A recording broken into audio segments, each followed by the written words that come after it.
Hi friends, इस video में हम बात करते हैं कक्षा 10वीं के ही चैप्टर नंबर 8 की, यानी कि कक्षा 10वीं अध्याय बोल लीजिए, इकाई बोल लीजिए 8 हेरिडिटी। ठीक है।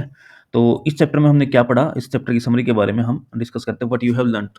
तो देखिए, variations arising during the process of reproduction can be inherited, यानी कि रिप्रोडक्शन के प्रोसेस के दौरान कोई भी वेरिएशन हो रहे हैं, कोई भी बदलाव हो रहे हैं, तो वो जो बदलाव हो रहे हैं वो एक जनरेशन से दूसरी जनरेशन में पास हो सकते हैं। पहला पॉइंट ये बोल रहा है। ठीक है। दीज वेरिएशंस में lead to increase survivor of the individual. और ये जो वेरिएशंस होते हैं, ये हो सकता है एक ऐसा इंडिविजुअल बनाए जिसके सर्वाइवल की प्रोबेबिलिटी ज़्यादा हो, सर्वाइवल की संभावनाएं ज़्यादा हो। ठीक है।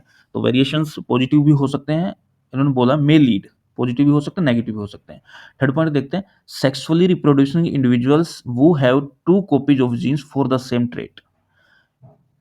यानी कि जो रिप्रोड्यूस सेक्सुअल रिप्रोडक्शन से जो इंडिविजुअल उत्पन्न होते हैं, पैदा होते हैं, तो उनके अंदर दो कॉपी होती है जीन्स की, एक गुण के लिए, एक एक ट्रेट के लिए, एक कैरेक्टरिस्टिक्स के लिए दो कॉपीज रहेंगी जीन की। If if the copies are not identical, अगर कॉपीज आइडेंटिकल नहीं है, traits get expressed is called dominate है। अगर कॉपी जो है, मान लीजिए दो जो कॉपी है वो अगर एक जैसी नहीं है, ठीक है, तो जो जो कैरेक्टरिस्टिक्स, जो खासियत दिख जा रही है, तो वो जो गुण है, वो जो ट्रेट है, उसको बोलेंगे कि ट्रेट डोमिनेंट है। सपोज कीजिए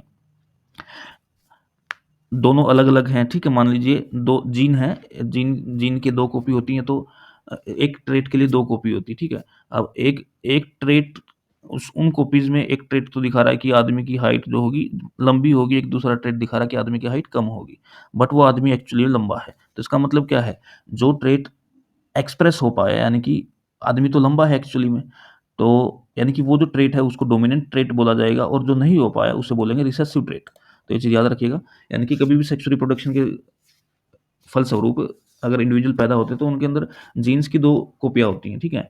और यानी कि क्रोमोसोम का सेट होता है, बोल सकते हैं, जीन की दो कॉपियाँ बोल सकते हैं। अगर उस स्पेसिफिक कॉपी की वजह से अगर जो जीन एक्सप्रेस हो पा रहा है उसे बोलते हैं डोमिनेंट ट्रेट, और जो एक्सप्रेस नहीं हो पा रहा उसे बोलते हैं recessive trait. Trait in an individual में बी इनहेरिटेड सेपरेटली। जो ट्रेट होते हैं, जो कैरेक्टरिस्टिक्स, जो गुण खासियत वगैरह होती हैं, वो इंडिविजुअल्स के अंदर सेपरेटली इनहेरिटेड ट्रांसफर हो सकती है ना, एक जनरेशन से दूसरी जनरेशन में ट्रांसफर हो सकती है separately, giving rise to new combination. और नए कॉम्बिनेशन भी बन सकते हैं। मान लीजिए मदर जो है, मदर इंग्लिश वुमेन है और फादर कोई साउथ इंडियन है, तो मे भी पॉसिबिलिटी हो कि जो बेबी हो वो थोड़ा फेयर कलर का हो, और मतलब इंटरमीडिएट कलर का हो, और कुछ और अगर कैरेक्टरिस्टिक देखी जाए, मान लीजिए जो हेयर कलर है उसमें कुछ चेंज आ जाएगा। ठीक है। तो ना तो प्रॉपर मदर पे जा गए, ना प्रॉपर फादर को फॉलो किया, तो ऐसे कंडीशंस सेक्सुअल रिप्रोडक्शन में वेरिएशंस पॉसिबल, तो ऐसी कंडीशंस होती है। ठीक है।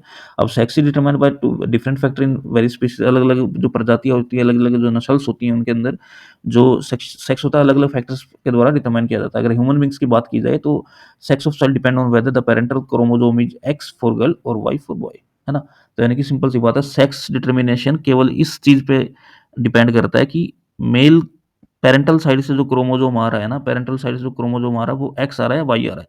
अगर पेरेंटल साइड से एक्स आ जाएगा तो मतलब 100% श्योर है कि बेबी जो होगी वो लड़की होगी, और अगर वाई आ रहा है तो जो चाइल्ड होगा वो मेल होगा, बॉय होगा।